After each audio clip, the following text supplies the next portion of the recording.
What happens to human bodies when a sub implodes? Your body is essentially meat with several sacs and hollows of air inside of it.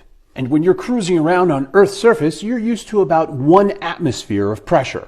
Down here, where the Titan submersible got Thanos-snapped, it's about 400 atmospheres.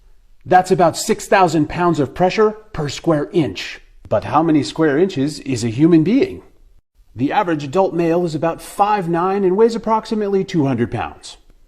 If you work that out, it's about 21 square feet, which is about 3,000 square inches.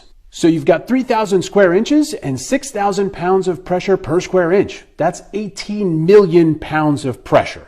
This is why the quality of your submersible matters so much. Ideally, you want a cutting-edge submersible that's going to keep all of that pressure away from your body. That is obviously not what happened on Titan. It basically became a tube of toothpaste in a hydraulic press. The upside to catastrophic implosions, that's not a sentence you ever think you're going to say, is that they happen very quickly. In the case of Titan, you're literally talking less than a millisecond, maybe even a nanosecond. That's what you keep hearing people say. They never knew it happened, but there's actually cool anatomy behind this.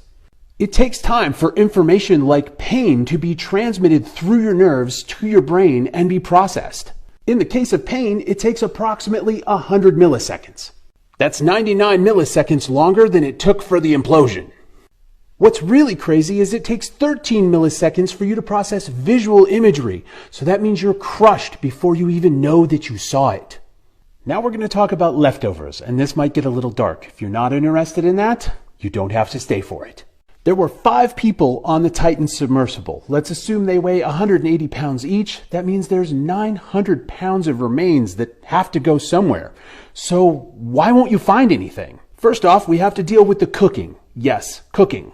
That submersible has a giant air bubble inside of it, and when it fails, the pressure is going to compress that air, and when that happens, it heats up to about the temperature of the sun, which is 10,000 degrees Fahrenheit.